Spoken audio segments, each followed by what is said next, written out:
Muy buenas noches. Muchas gracias a mi oficina Philately Society por esta nueva ponencia. Hoy hablaremos de la tarjeta postal de la Salónica Sefardita entre 1903 y 1920. Nuevamente, pues agradezco pues esta oportunidad de que nuestra sociedad que se ha hecho tan grande, ¿verdad? Nos da esta experiencia, ¿verdad? De dar todo este tipo de ponencias donde pues prácticamente creo yo que en cualquier idioma somos los que hemos tenido tanto documental. Bueno, comenzaremos con lo que es el tema de hoy, que es la tarjeta postal de la Salónica Sefardita de 1903 a 1920. Muchos me preguntarán, Yuri, ¿por qué ese tema? Quiero darles un contexto histórico. Nunca en la historia judía hubo un lugar donde los judíos fueran mayoría como fue en Salónica, a partir de la expulsión de España en 1492. Siempre en la cultura judía, debido a la expulsión que hubo en el 70 después de Cristo, cuando los romanos llegaron a expulsarlos y comenzó la diáspora, el judío en cada lugar fue una minoría. Pero en la ciudad de Salónica, en Grecia, que queda actualmente, fue mayoría. Pero en el momento que ellos fueron mayoría, pertenecían al Imperio Otomano. Lo primero que vamos a hablar es una introducción a la Salónica Sefardita. Aquí ven una foto donde hay una placa en ladino o el judío español, que es realmente una lengua que hablaban los judíos sefarditas. No es que era un idioma aparte, sino que era el español del siglo XV, cuando salieron expulsados, con sus frases en hebreo, y que cuando viajaron a través de los diferentes países del mundo, Magreb, Imperio Otomano, fueron adquiriendo un vocabulario rico, ¿va? Entonces, esta placa está en Auschwitz. ¿Por qué? Porque en este lugar fueron exterminados casi el 99% de los sefarditas de Salónica. Los sefarditas vivieron durante 1500 años en la península ibérica hasta su expulsión en 1492. Y esto significó una de las diásporas de mayor continuidad histórica conocidas. No hay otro lugar en el mundo tan grande donde los judíos hayan tenido ese arraigo. ¿Qué es lo que ocurre? Vivieron 1500 años en la península ibérica, viene la expulsión en 1492 y muchos de ellos se dirigen a Salónica, que en ese entonces era parte del Imperio Otomano. Si no me equivoco, creo que el Imperio Otomano había tomado Salónica o esa parte de Grecia, que es la Macedonia Central, 100 años atrás. Pues los judíos tuvieron ahí este lugar que fue prácticamente su segundo hogar, donde tuvieron 500 años más de estabilidad. Esto lo convirtió en la única urbe de gran tamaño que fue predominantemente judía durante varios siglos. Fue una ciudad cosmopolita. ¿Por qué? Porque además de ellos, los judíos eran como el 50% y 25% era griego y el otro 25% era de origen turco. Entonces los judíos eran la mayoría en la ciudad. Entonces ellos los judíos estaban presentes en todos los estratos sociales. Y ese caso solo se da en el Israel antes de la expulsión del año 70, cuando los romanos los expulsaron de Palestina, porque entonces ellos cambiaron el nombre de Israel o Judea a Palestina. ¿Qué pasa? Luego de 500 años de estar viviendo, 400 años de estar viviendo en el Imperio Otomano, en 1912 estalla la Primera Guerra de los Balcanes y los griegos se apoderan de Salónica junto a los búlgaros. Y esta ciudad pasa a lo que se llama la Macedonia Central. En ese entonces, en 1912, había 98,000 judíos.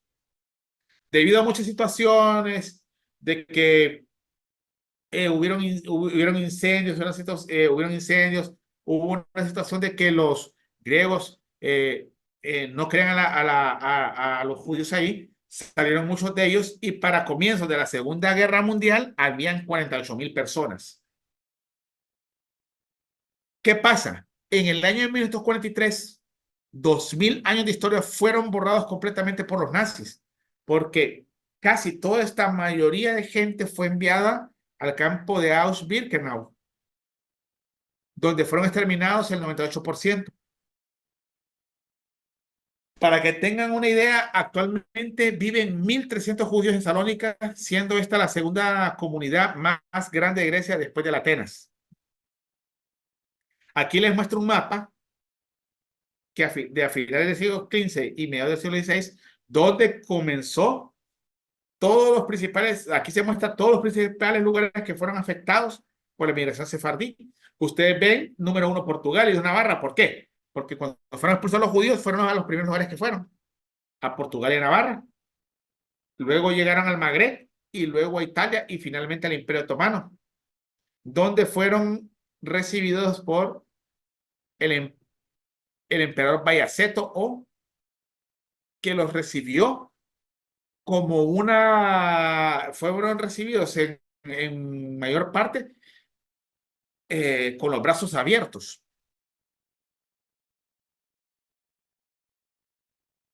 Pero para que sepan, Grecia estuvo bajo el dominio, antes de 1912 estuvo bajo el dominio del Imperio Otomano desde el siglo XV y en 1830 se independizaron, pero Salónica llegó a ser parte de ellos hasta 1912. Ustedes ven aquí el mapa donde está Salónica, aquello le dicen Tesalónica, en la Macedonia Central. La Salónica de hoy tiene una superficie de 34.000 kilómetros y una población de 2 millones de habitantes, y dentro de esa población solo hay 1.000 judíos. A lo largo de los años, muchas comunidades judías residieron en el territorio griego y se las ha considerado parte de la historia del lugar. Una de ellas era lo que se le llamaba los romaniotes, que eran judíos de cultura griega, que no hay que confundirlos con los sefarditas. Ellos vivieron en Salónica desde hace 2000 años, o sea, casi 1500 años antes de que eran los sefarditas, pero nunca fueron mayoría. Todo esto comenzó a cambiar a través de la expulsión de 1492, cuando los sefarditas empezaron a ser la mayoría y le fueron cambiando la cara a la ciudad. Aquí a la izquierda mostramos una estampilla emitida por Israel en el 97, mostrando una mujer con su traje típico de Salónica de comienzos del siglo XX. En 2019 se estimaba que la comunidad judía era de 5.500 habitantes en Grecia. Y como les comentaba, en 2024 aproximadamente 1.300 judíos sefardíes residen en Salónica. A la derecha se muestra un bloque emitido por Grecia mostrando la sinagoga de Salónica. Este año 2018 es conmemorando el 75 aniversario de la Shoah o Holocausto en Grecia, que fue cuando los nazis se llevaron a toda la población. Aquí vemos otro bloque emitido por Grecia en 2018 conmemorando el Holocausto o Shoah en Grecia. Les quiero mostrar aquí lo que es la parte de filatélica, porque ¿qué es lo que ocurre? Salónica, en los años 1870, que era parte del Imperio Otomano, se llenó mucho de consulados europeos, porque era una ciudad muy importante. Entonces, muchos países de Europa firmaron convenios con el Imperio Otomano para tener correos ahí. Entonces, nosotros podemos tener muchas postales, en este caso, que estamos hablando de postales y también sobres, de Francia. Tenemos del Imperio Austrohúngaro, del Imperio Británico y del Imperio Ruso. Estas eran oficinas postales extranjeras que funcionan en Salónica. Si ustedes me dicen, bueno, ¿cuál es la Yuri, la que les puede, la más rara? Pues la del Imperio Ruso e italiano. Las demás son un poco más comunes. Luego aquí muestro el sello del Reino de Italia,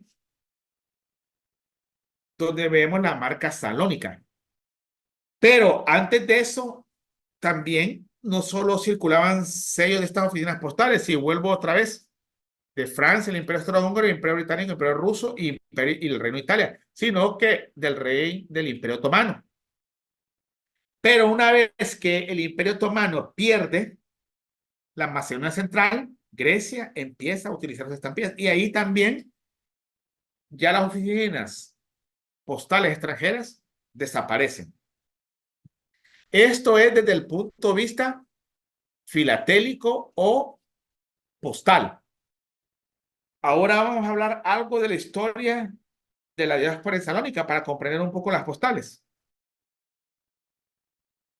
Es ampliamente conocida y documentada la presencia judía en Salónica desde la antigüedad. En el año 50 de la era común, San Pablo, que su nombre judío era Pablo de Tarso, llegó y compuso lo que se llama la carta o epístola a los tesalonicenses.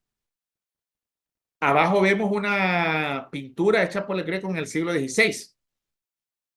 Luego, el siguiente evento importante fue en el año de 1170, cuando Benjamín de Tudela, un judío de Navarra, viaja por toda Europa, llega hasta Israel y hasta Bagdad y explica mucho de las comunidades judías de Europa de su época.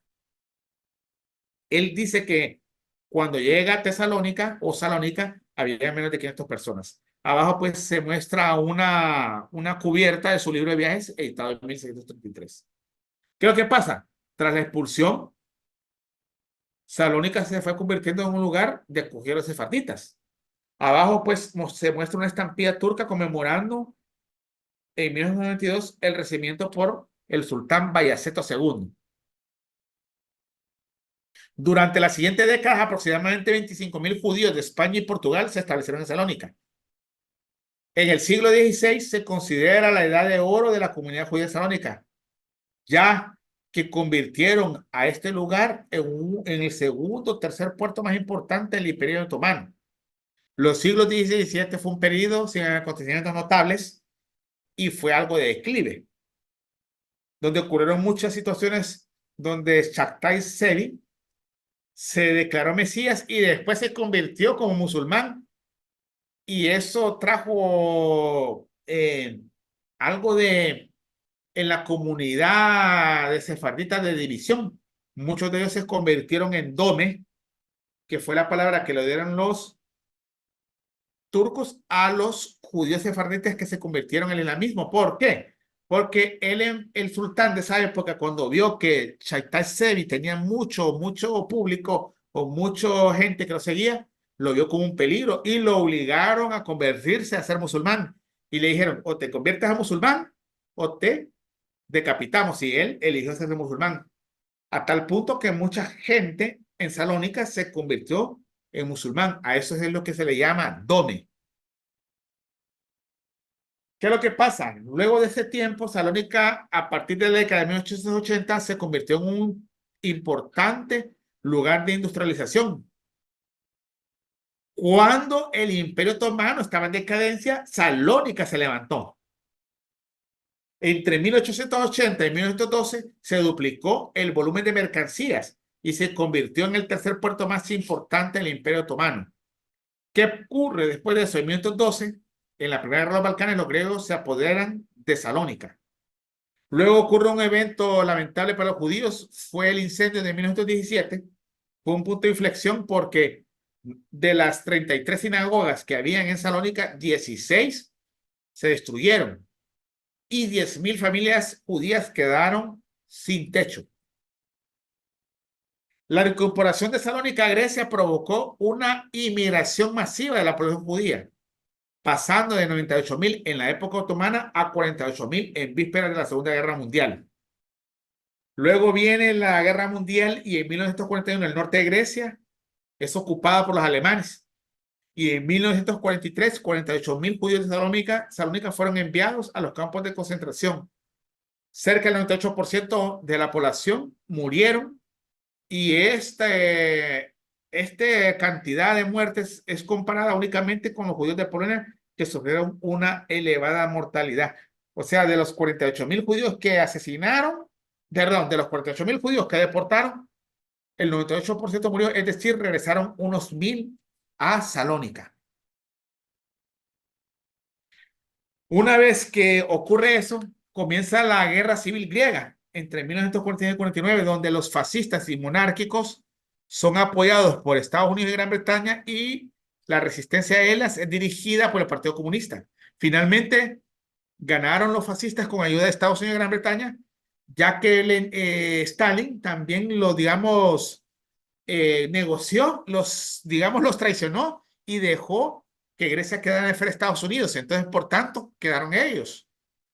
El regreso de la gente judía a Salónica fue muy duro, ya que una vez que llegaron ellos, los sefarditas, ¿cómo se llama? Perdieron sus tierras.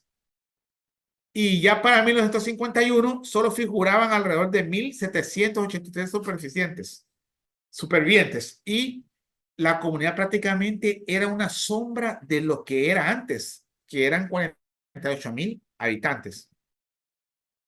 Una vez viendo el contexto de esto, vamos a ver cómo están las postales, según su clasificación.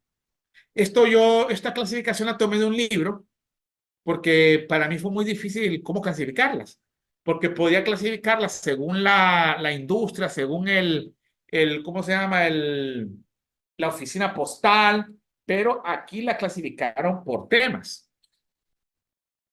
Entonces, si ustedes ven aquí, está clasificado por la gente y sus costumbres.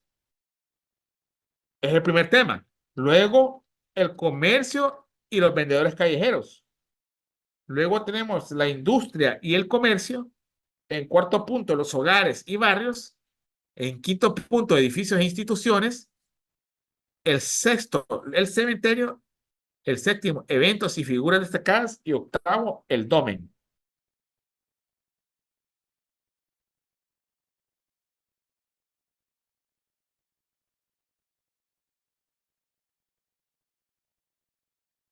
El pueblo y sus costumbres. ¿Qué peculiaridad tenían los judíos de los residentes que residían en esta ciudad? Que habían judíos en todos los sectores económicos y no se limitaban a especializarse en alguno de ellos. Generalmente, cuando nosotros estudiamos la historia de los judíos, ellos generalmente eran banqueros, eran comerciantes, porque eran minoría, porque en las ciudades donde eran minoría no se les permitía ser doctores, no se les permitía ser educadores, o sea, tenían muchas trabas para que ellos ejercieran cualquier función, pero en Salónica ellos eran desde campesinos, pescadores, ¿por qué? Porque eran mayoría. Y esto es lo interesante. ¿Por qué? Porque en este lugar fue el único lugar donde hubieron judíos de todas las escalas sociales. Y esto solo ocurrió prácticamente en un momento cuando Israel fue independiente, es decir, estamos hablando antes de la expulsión en el año 70. Salónica fue el único lugar donde los judíos fueron mayoría, es decir, para explicárselos algo más claro, un sábado toda la ciudad estaba cerrada. ¿Por qué? Como los judíos eran mayoría, así se manejaba la ciudad, a pesar de que había un 20 o 25% de turcos y griegos, todos seguían esa regla. Lo otro interesante era que la lengua que hablaban era el judeo español o ladino, que era más la lengua que llevaban los judíos, la lengua española del siglo XV, con influencia del hebreo, que luego llegando a Salónica tuvo influencia del turco, sobre todo, y del griego. Entonces, era una ciudad donde la mayoría de las personas hablaban el español del siglo XV o ladino.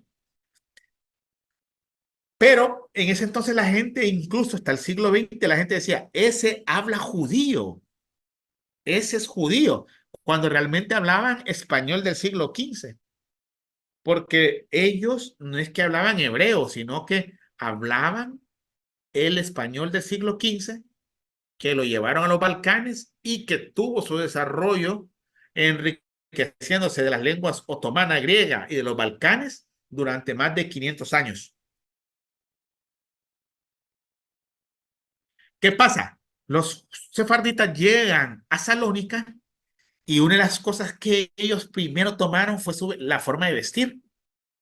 Los judíos en estas postales, si ustedes los observan, tenían una vestimenta otomana, que era una mezcla medieval, islámica y bizantina, donde utilizaban, si ustedes ven, el sombrero de fez en esta postal, utilizaban un abrigo y prácticamente el sefardita utilizaba una ropa turca.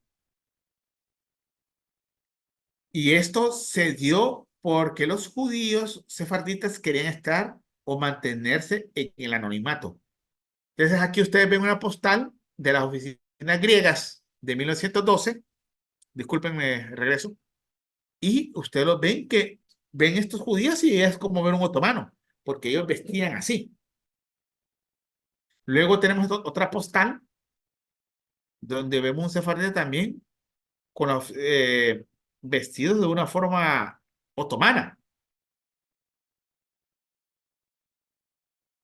¿Por qué también los sefarditas se vestían así? Porque el sultán prohibió que la gente se vistiera al estilo europeo franco.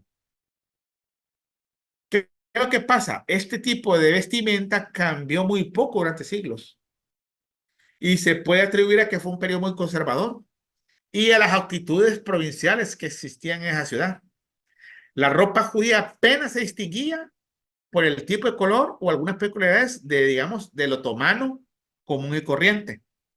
Entonces aquí, por ejemplo, observamos una postal circulada en 1909 en las oficinas griegas, porque ya en este entonces ya Salónica pertenecía a Grecia. Luego tenemos otra postal circulada en 1920 ya con sellos griegos. ¿Qué es lo que pasa? Con la desintegración del Imperio Otomano a finales del siglo XIX y a principios del siglo XX, los judíos se enfrentaron a cambios repentinos. Y el uso de esta ropa entre los sefarditas fue abandonado por completo al final de la Segunda Guerra Mundial. Entonces, es decir, una vez que ocurrió el Holocausto, ya los sefarditas dejaron de vestir de esta forma y prácticamente esto desapareció. Aquí vemos otra postal donde se ve que las principales características de la ropa masculina en la comunidad judía era, como les decía, el sombrero de fez alto, una camisa larga, conocida como entari, y sobre la prenda generalmente adornada con pieles, que es lo que vemos acá. En el caso de las mujeres, usaban la misma gama de prendas y diferían en ligeros detalles. La característica más llamativa de ellas en su ropa era un tocado que llevaban en la cabeza que le llaman cofía. Si ustedes lo ven aquí en la postal. Las principales prendas usadas fueron el sayo, que era una prenda holgada multicolor, que es lo que vemos acá, sobre la cual usaban el entari, y un delantal fino de material conocido como el devantal, y así se vestían. Y prácticamente se confundían con la comunidad otomana de Salónica. Aquí observamos una tarjeta postal circular en estos cuatro, pero con un sello y matasellos de las oficinas postales turcas. Recuerden, en 1912, Salónica pasó a manos de Grecia. Luego aquí tenemos una postal mostrando a mujeres y hombres con sus trajes típicos o trajes tradicionales, pero circulado en las oficinas postales francesas de 1904. Aquí luego tenemos una mujer de Salónica con el traje tradicional y circulada en las oficinas francesas de 1905. Luego tenemos otra mujer de Salónica vestida en su traje tradicional, pero ya con sellos de Grecia, porque recordemos que en 1912 ya Salónica pertenecía a Grecia. Lo mismo esta postal y las siguientes postales que observamos a mujeres sefarditas. En el segundo punto, clasificamos las postales como comercios y vendedores callejeros. Los vendedores ambulantes y pequeños callejeros prevalecían mucho en Salónica, dicen. antes del gran incendio de 1917. Esa fecha es muy importante porque 1917 fue la época donde perdieron los judíos sefarditas más de 10.000 casas y se destruyeron 16 o 18 sinagogas de las 33 existentes. Por eso no es de extrañarnos la gran cantidad de tarjetas postales con dichos tópicos, donde casi todos los vendedores pertenecían a la comunidad sefardita. Ellos, debido a que era una comunidad de diversidad extensa, ocupaban ocupaciones desde empresarios, vendedores ambulantes, mientras los griegos en su mayoría eran tenderos y trabajadores manuales, y los turcos se dedicaban a los negocios. En Salónica, la mayoría de los portadores eran llamados hamals y estaban organizados en gremios. Así, por ejemplo, ellos utilizaban ciertos nombres. El jamalico de la coche, el pequeño rincón jamal, esa era la organización, quienes eran los judíos que estaban especializados en el transporte del carbón. Estaban los jamales de los choricos, que se traduce como los jamales de los arroyos, quienes estaban especializados en cargar aceites y cueros. Los jamales de Istira, que eran grupos de 10 hombres que cargaban las mercancías pesadas como cereales. Los jamales de Quiocha de Malta, que eran jamales alrededor de la sinagoga de Malta, en el centro bancario de Salónica, quienes transportaban los rollos de tela destinados a la exportación. Había otros que les llamaban los ratones, que eran los jamales que se encontraban en la sinagoga italiana y se encargaban de transportar a la maquinaria pesada. Y estaban los jamales del Stetson, que eran los jamales del comercio y muchos más. En resumen, la mayoría de las personas cargadoras y los mercados eran sefarditas. ¿Qué es lo que ocurrió? En el año de 1931 hubo un pogromo y muchos de ellos se trasladaron a Haifa, a Israel, y de ahí se encargaron de atender el puerto de la ciudad. Entonces, ahí comenzaron las primeras migraciones. Si ustedes ven aquí a la izquierda, hay una tarjeta mostrando a un jamal. Aquí mostramos a otros jamales o vendedores de Salónica en una postal circulada de 1903 en oficinas del Imperio Austrohúngaro. Luego otros judíos mercaderes con postal circulada en oficinas francesas en 1910. Luego tenemos este vendedor de telas con postal circulada en oficinas griegas en 1919. Les quiero decir que las oficinas griegas y esos son los más comunes. Oficinas griegas, francesas, son las más comunes. Ahora, si por ejemplo ustedes tienen ya una postal con sellos rusos de oficinas rusas y tales, son carísimos, son alrededor de $1.000, cuesta una pieza circulada de las oficinas postales rusas o italianas. Luego en la clasificación de postales tenemos lo que se llama la clasificación de historia del comercio, donde se muestran, digamos, todo lo que eran las plantas hechas por las familias sefarditas de mayor poder económico. Les quiero comentar que, por ejemplo, aquí a la izquierda se ve la harinera Alatania a la orilla del puerto de Salónica. Para que tengan una idea ustedes del poder económico o influencia que tenían en el Imperio Otomano, las tres familias más ricas del Imperio Otomano eran sefarditas y una de ellas era de Salónica, que eran los Alatini, perdón. Los otros dos eran familias sefarditas que estaban en Estambul. Aquí mostramos una tarjeta postal perteneciente a Demorasis, donde se muestra su tienda, pero arriba de este comercio había un restaurante kosher de Barzano y Mose. Entonces, estas postales nos muestran la cantidad de sefarditas que tenían comercios de comida, de ventas, de ropa, etcétera. Fue en este periodo que Salónica fue visitada por una corriente constante de extranjeros.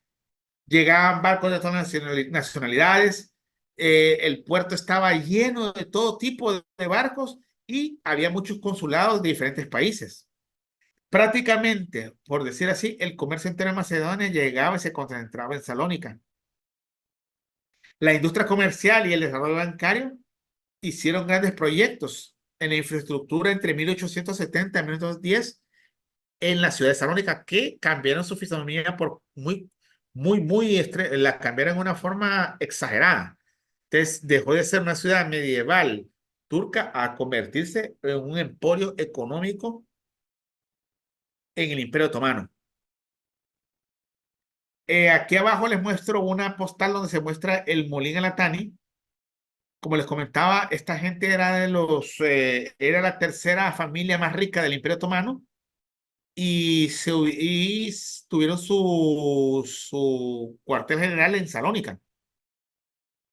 Esta compañía fue fundada en 1858 por Moses Alatini y su hermano. La compañía tenía dos sectores industriales, la producción de cerámica y el molino en Calamaria.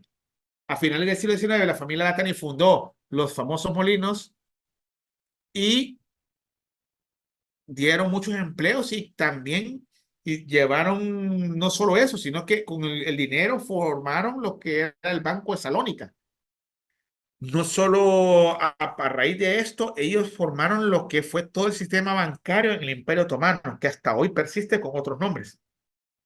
Bueno, la compañía se expandió y en la década de 1930 las fábricas fueron las más grandes de los Balcanes. Hoy es propiedad del grupo El Visco y se destaca por sus galletas en Europa. Abajo, pues, se muestra una postal donde se muestra la casa o empresa Alatani. Luego, las postales, como les comentaba, las hemos dividido, estaba lo que se llama hogares y barrios, que es en otra subgrupo que se vio la postal. A la izquierda tenemos la Vía Alatani, que actualmente alberga las oficinas de la Administración de Almacén Ancestral. Los Alatani, como les digo, tenían un gran poder y formaron las residencias más grandes en Salónica. Y ellos habitaron en la zona, digamos, más rica, en el caso de Alatani. Pero los judíos, en general, habitaron la parte central de la ciudad entre la calle Promenade y Ecnatania. Las calles eran estrechas y las casas generalmente de los judíos eran de 2 pisos y la mayoría era de madera con una ventana. Aquí pues mostramos una postal circulada en las oficinas francesas donde se ve la casa Latani en 1914. Aquí a la izquierda se muestra una postal mostrando la calle Ignatia a comienzos del siglo XX, que era una zona donde vivían los sefarditas. Generalmente las casas de la gente común y corriente de Salónica, que era la mayoría, eh, eran casas de 2 pisos atravesadas por contraventanas verdes, con un techo a 2 aguas cubiertos con tejas irregulares y tenían una gran bahía casi a la mitad del piso superior donde sobresalía la calle como la popa de un antiguo galeón, es lo que dice el amigo eh, historiador donde tomé estas páginas, que es el libro de imágenes de Salónica, que sale al final de la bibliografía.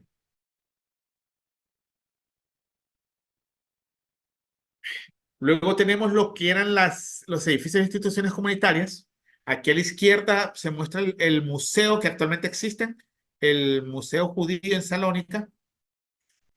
Ya para 1876, volviendo a lo que, cómo iba la historia, la administración otomana fue liderada por Sabri Pacha y el Dome Hamdi Bey. El Dome, como les comentaba, eran judíos que se convirtieron al islamismo. Luego de la toma de Salónica por Grecia en 1912, muchos de ellos, bueno, no muchos de ellos, la gran mayoría se fueron a Turquía. Como les comentaba, Salónica estaba compuesta por diferentes comunidades étnicas, las cuales vivían completamente separadas, con sus barrios, con sus diferentes vecindarios, escuelas y cafés.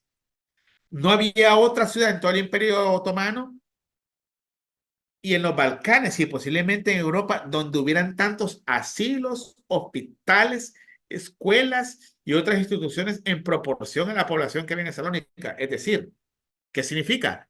Que Salónica era un lugar, digamos, de avanzada en ese momento, en toda Europa.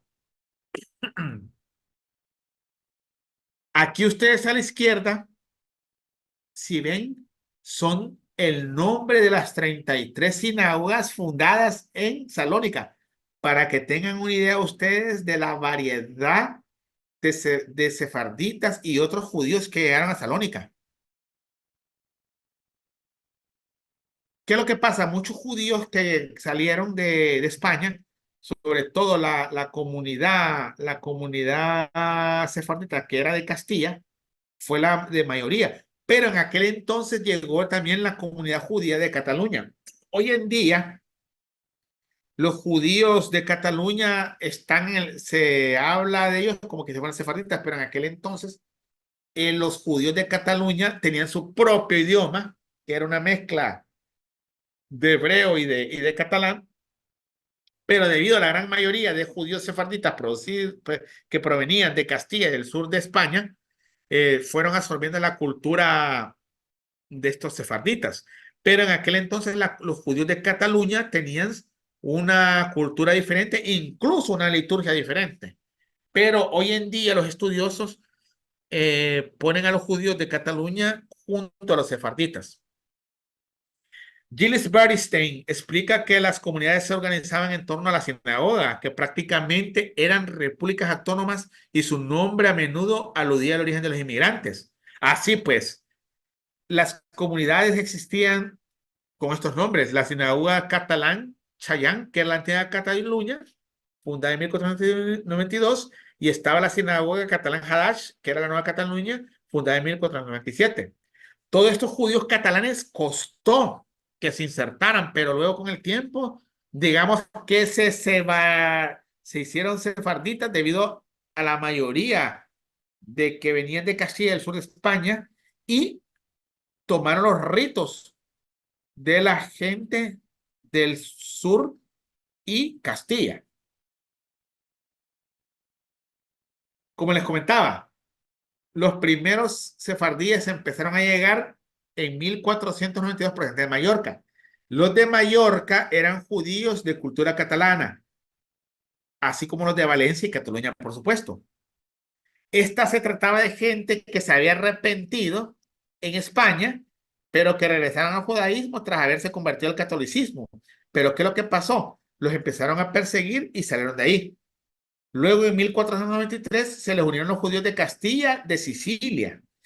Y en los años siguientes, los de Aragón, Valencia, Calabria, Venecia, Apulia y Provenza y Nápoles. Y posteriormente, en 1540, 1560, llegaron los judíos portugueses, que eran los que les decían marranos porque practicaban el judaísmo a escondidas, que es lo que se le llama más intelectualmente como criptojudíos. Y finalmente, algunos ashkenazis de Austria, Transilvania y Hungría llegaron trasladados a la fuerza por los otomanos. Entonces, si ustedes ven, Salónica era una ensalada completa, pero la mayoría era de cultura sefardí. Los catalanes, que en ese entonces tenían sus propias rituales, sus propias leyes, tuvieron bastante oposición a unirse, pero finalmente se unificaron a la mayoría sefardita que pertenecía a Castilla y Andalucía.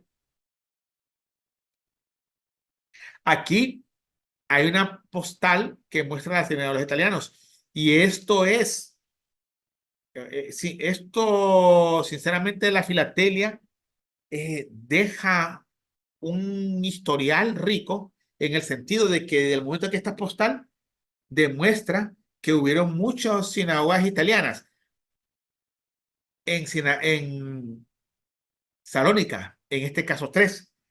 No hay que confundir a los sefarditas, que eran los judíos expulsados de España, más los de Cataluña, que después se quedaron, digamos, unidos a los sefarditas. No hay que confundirlos también con los judíos griegos, es decir, los judíos que emigraron antes de la destrucción del templo a Grecia y que eran de cultura griega, con los judíos italianos que eran judíos que viajaron a la península italiana y tenían su propio idioma. Muchos de estos judíos italianos llegaron a Salónica y construyeron tres sinagogas. Tenían tanta importancia que a la izquierda se muestra una postal de la sinagoga construida en 1890. Esto, ¿qué es lo que viene a complementar? Tantas postales de una ciudad en el Imperio Otomano de aquel entonces, mostrando tantos judíos diversos en una ciudad. Aquí se muestra una postal de un grupo de mujeres sefarditas con sus ropas tradicionales esperando a las afueras de una de las muchas sinagogas de Salónica. Este tema, donde se divide las postales, que es el tema del cementerio, les comento que al final es triste contar esta historia porque el cementerio judío de Salónica era el cementerio judío más grande de Europa. Contenía alrededor de 300.000 tumbas. Aquí a la izquierda se ve una foto del cementerio. Estaba situado en las murallas de la ciudad de Salónica y fue destruido durante la Segunda Guerra Mundial por los nazis. Ese cementerio fue destruido. Imagínense que ese cementerio tenía un área de 324.000 metros cuadrados. 324.000 metros cuadrados. Según los historiadores, se cree que este cementerio fue fundado por los judíos ramaniotas o judíos de cultura griega, quienes lo emplazaron a la par de un antiguo cementerio bizantino. Pero ¿qué es lo que pasa? Tras la llegada de los judíos, la llegada masiva de los judíos sefardíes, tras la expulsión de 1492, el cementerio comenzó a adquirir considerables dimensiones, entendiéndose mucho más allá. Para 1911, el cementerio tenía una superficie de 324.000 metros cuadrados y 300.000 sepulturas distribuidas anárquicamente. ¿Qué es lo que ocurre? En 1917, tras el incendio de Salónica, fue sugerido a la comunidad de Salónica mover el cementerio. Ya empezaron la comunidad o alcaldía griega, porque ya para esa época ya Salónica pertenecía a Grecia, a que tenían que mover el cementerio porque prácticamente el cementerio impedía la urbanización de la ciudad. Es lo que decía la comunidad griega o alcaldía griega en el momento. Aquí a la izquierda vemos una postal mostrando a unos ortodoxos en el cementerio judío. Pero ¿qué pasó? La comunidad judía adoptó una actitud de posponer el movimiento y no fue hasta 1934 que después de mucha presión, parte de la municipalidad de Salónica tomó posesión del cementerio entero. ¿Pero qué vino a facilitar esto? La ocupación nazi de Grecia el 6 de abril del 41, que finalizó hasta octubre de 1944. Fue en este periodo donde los nazis destruyeron completamente el cementerio, perdiéndose así el cementerio judío más grande de toda Europa y a la vez desaparecieron a toda la comunidad. Según los pocos libros o estudios que hay sobre el cementerio, las lápidas tenían inscripciones de lugares de origen de los fallecidos, siendo muchos de ellos de Castilla, de Portugal, Italia y Livorno, que se incorporó a Italia hasta 1860. La mayoría de estas lápidas tenían sus inscripciones en hebreo, pero a partir del siglo XVI en adelante estaban escritas en judeo español, que era el español del siglo XV traído por los judíos. Del siglo XIX en adelante comenzaron a aparecer tumbas con inscripciones en francés e italiano y para el comienzo del siglo XX, inscripciones en griego y en alemán. Aquí pues se muestra una postal mostrando el cementerio y circulada en las oficinas del Imperio Austrohúngaro de 1910. Luego otra postal mostrando el cementerio circuladas en las oficinas del Imperio Otomano de 1910. Y aquí varias postales mostrando facetas del cementerio. Como les digo, desafortunadamente lo destruyeron por completo. Actualmente ahí está la Universidad de Aristóteles de Salónica. Dicen que con todas las lápidas construyeron calles, iglesias y en Salónica hay varios lugares donde todas esas se ven las lápidas que las utilizaron para otras construcciones. ¿Qué es lo que pasa? Luego tenemos la época de 1897 a 1997, donde Salónica tuvo el periodo de mayores convulsiones. Aquí es donde se divide las postales también en lo que es eventos importantes y personas famosas. Entonces la ciudad, pues en este periodo tiene el lugar de las luchas étnicas, porque comienza la liberación de los pueblos balcánicos de Macedonia.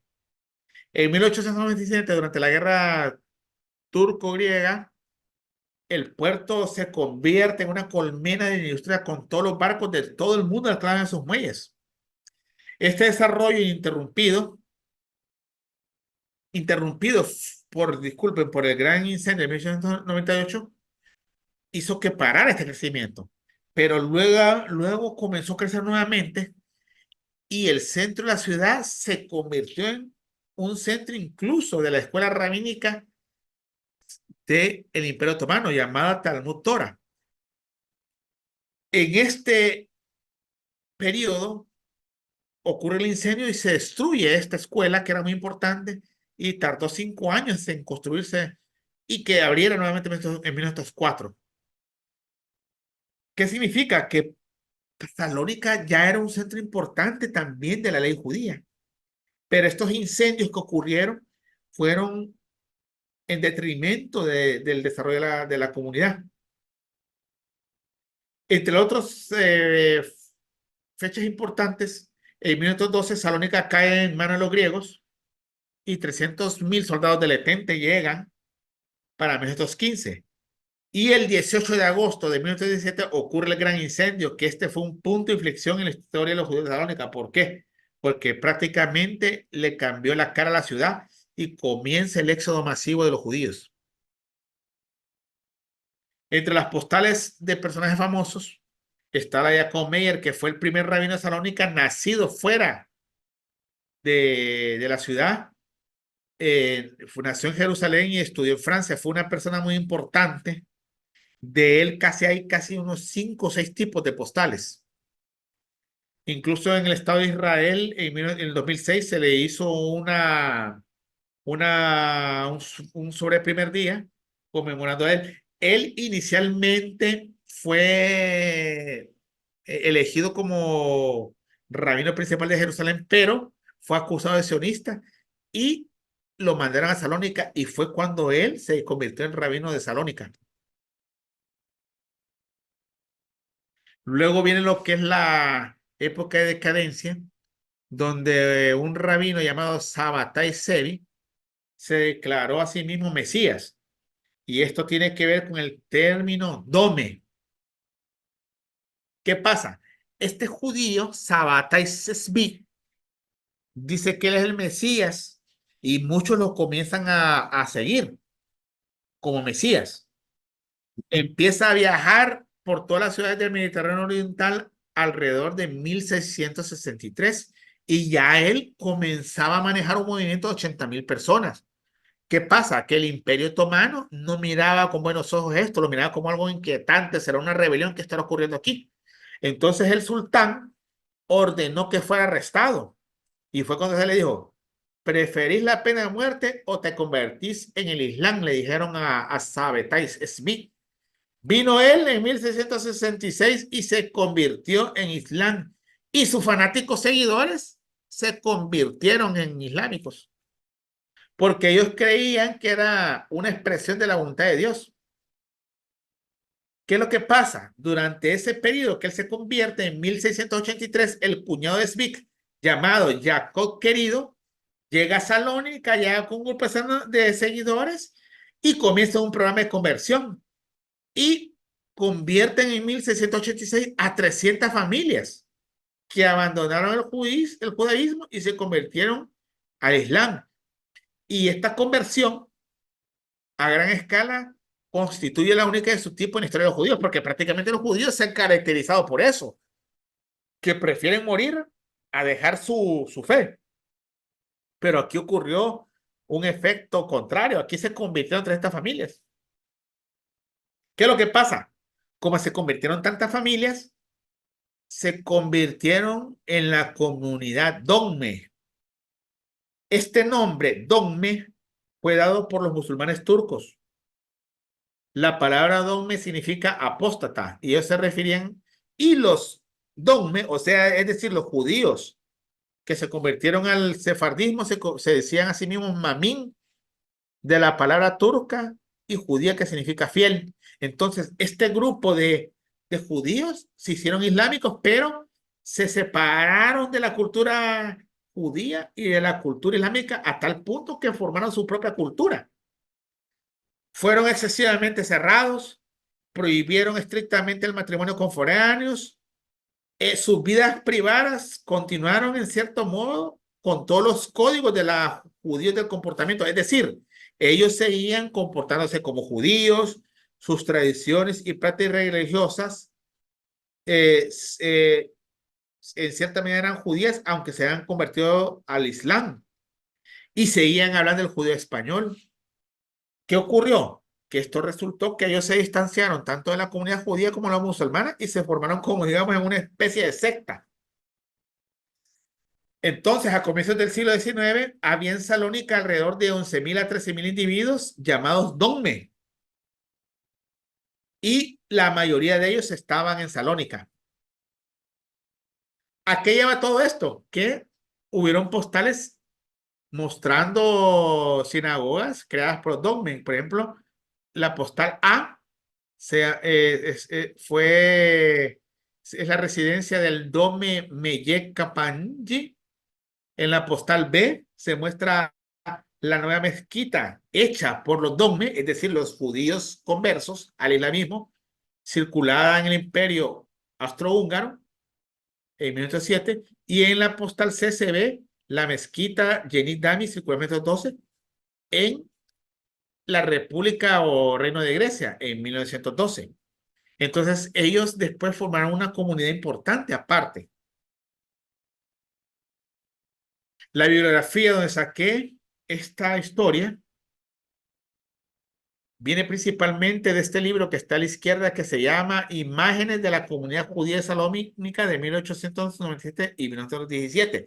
La división que hice yo de las postales me basé en este libro, que creo que es la más correcta, porque yo inicialmente no sabía si clasificarla por oficinas postales o por años, pero en este libro me dio una dirección de cómo clasificarla.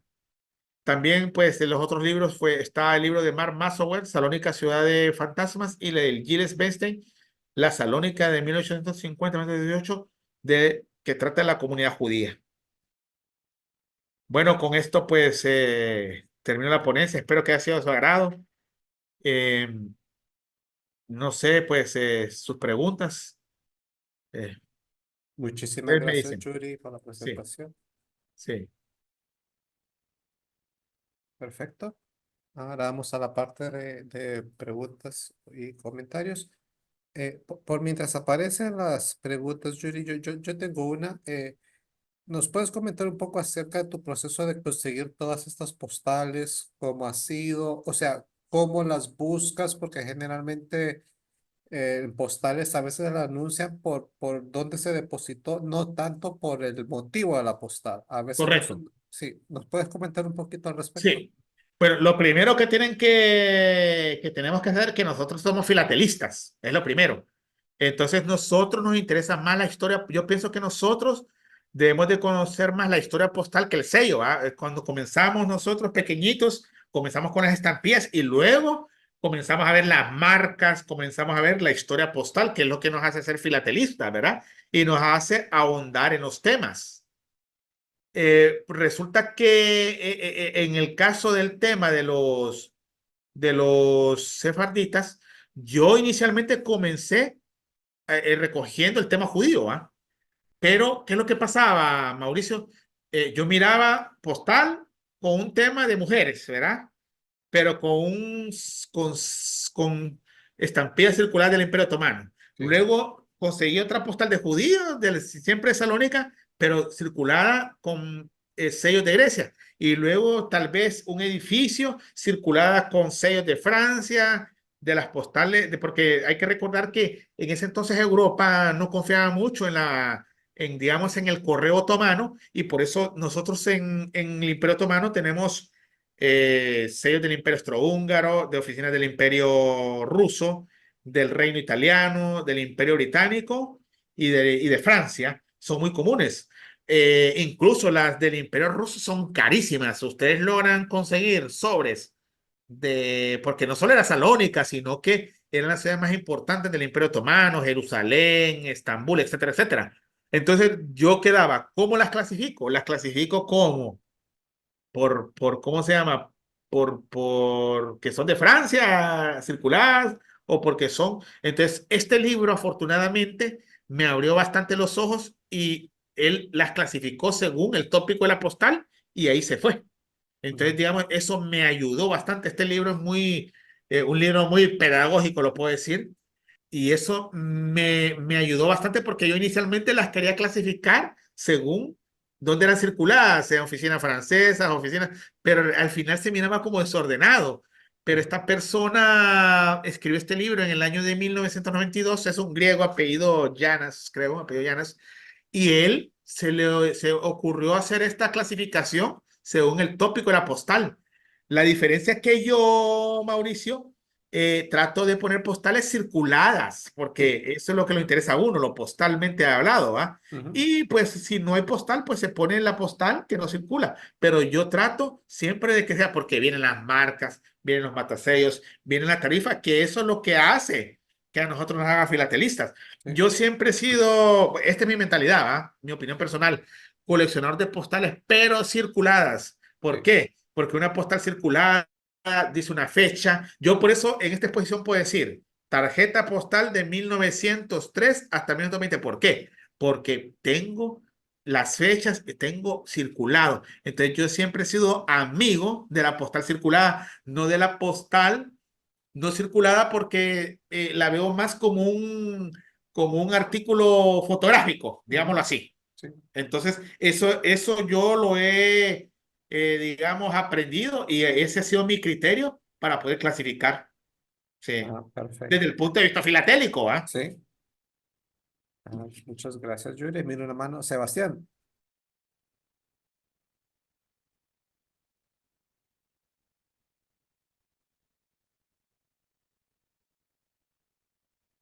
Ahora sí. Ahora sí. Yuri, solamente como interesante lo que nos contaste, súper bueno.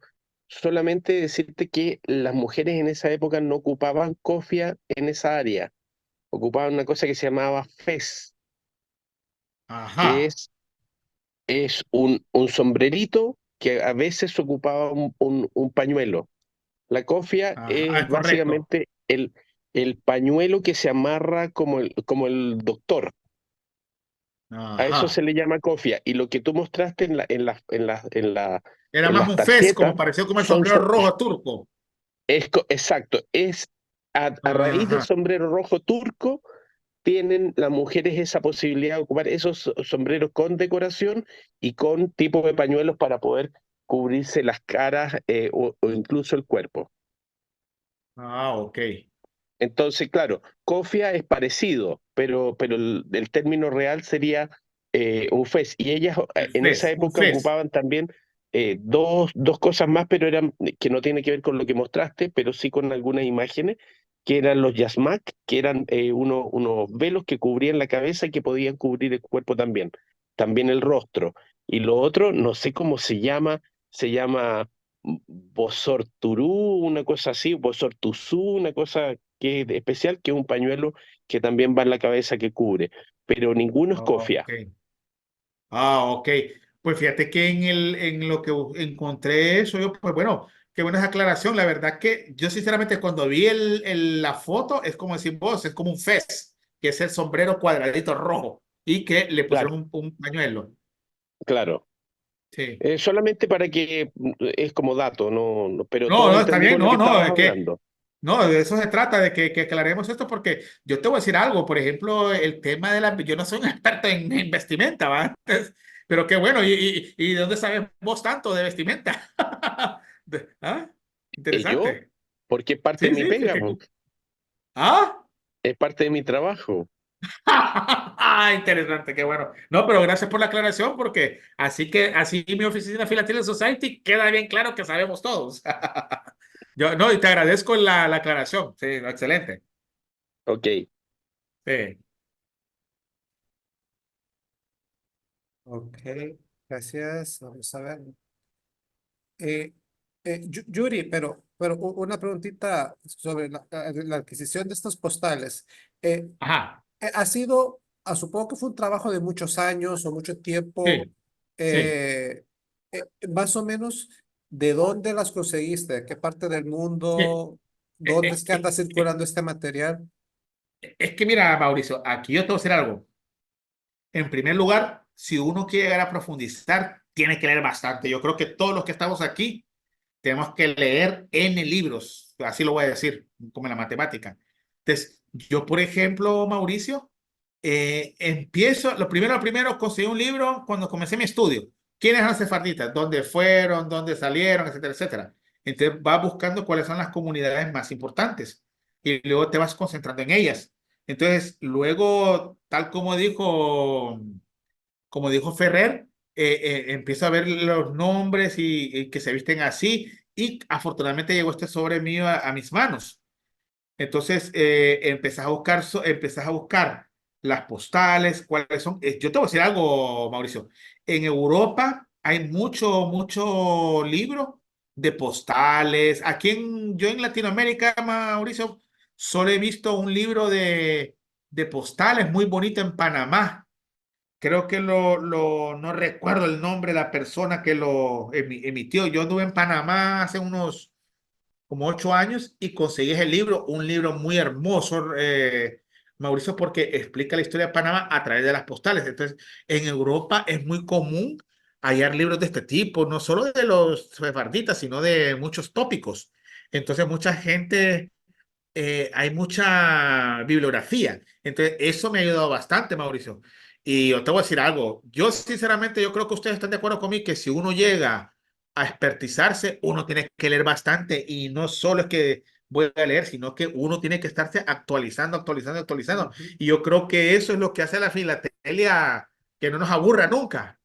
¿Por qué? Porque nosotros estamos ahí pues siempre buscando libros. Así es como y creo también otra parte, Mauricio, que uno, creo que es importante, ¿va?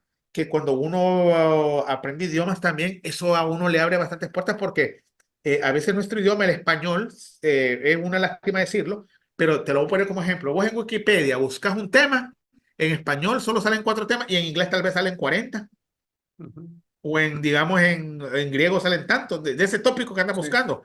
Entonces, a veces yo creo que uno tiene que romper a veces la barrera del idioma para que uno, digamos, tenga mayor, ¿cómo te puedo decir, Mauricio? Mayor conocimiento. El Ujú. idioma, a veces muchas de las cosas que encuentro, las encuentro más en otros idiomas que en español. Entonces, eso es una cuestión que yo aprendí. Sí, Sí. pero las postales en sí, las adquiriste de alguien, digamos, ahí en la región de Grecia, o sea, obviamente las Sí. conseguiste online, pero ¿dónde se encuentra ese material o dónde anda Bueno, circulando para que lo puedas buscar y si lo puedes generalmente, adquirir? generalmente, Mauricio, yo encuentro más este tipo de material en Del Campe que en eBay. Ujú, Yo siento que en Del Campe la gente es un poco más refinada, no que quiero contra eBay, ¿va? Pero siento que los de Del Campe son hasta para poner el nombre de una postal, ponen postal de Sefardita, circulada en Salónica, mientras si vos vas a eBay, postal griega 1900 tanto, sí, entonces siento que ellos son un poco más exquisitos, así lo voy a tienen, decir, del CAPE en, te da en- más campos para escribir que iba y te da eso. 80 Entonces, letras y punto. Entonces, sí, exacto. Entonces yo siento que la gente del campe mm, es un poco más detallista a la hora de la venta de sus artículos con ujú, respecto a un eBay. Y no significa, Mauricio, que en eBay, e incluso en eBay hay más material que en Del Campe, ujú, pero como en Del Campe la gente es un poco más especializada, ujú. como que es más fácil de hallar y en base a Del Campe me tiro a eBay a buscar. Ah, Así me ya. manejo yo. Y, Sí. entonces, y la mayoría de estas las compraste de algún comerciante en esa región de Grecia, los Balcanes, Mira, generalmente son dealers, por ejemplo, vaya, por ejemplo, muchos son acumulaciones judías de rumanos, así te lo voy a decir. sí, Hay, por ejemplo, de un rumano y de un búlgaro que tienen acumulaciones de judíos solamente. sí, Y muchos otros, digamos, de Grecia, pero generalmente son acumulaciones de gente que tal vez hace 100 años coleccionó cualquier cosa que era judía, que no sí. les importaba si era, sino simplemente ellos acumulaban. en el caso mío, porque como es nosotros somos de habla española y como hay hondureños de aquí que son, se fue, como Juan Lindo, entonces por eso es que coleccioné eso, ¿va? Porque Sí, son más afines a nuestra cultura mestiza latinoamericana, sí, digámoslo así. Sí, sí. sí, Ah, ya, perfecto. sí. Gracias. Ok. ¿Alguna otra pregunta o comentario? No veo menos en harto, Yuri, así que nuevamente felicidades por tu charla. Muy interesante, muy informativa. Gracias. Sí. Y el día de mañana.